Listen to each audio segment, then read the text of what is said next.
Nih, usap dal na. Bakit ba? Dapat kain ng ngayon ako.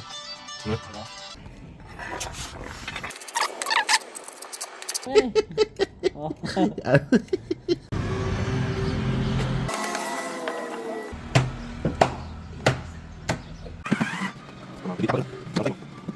Ay, okay. Jadi.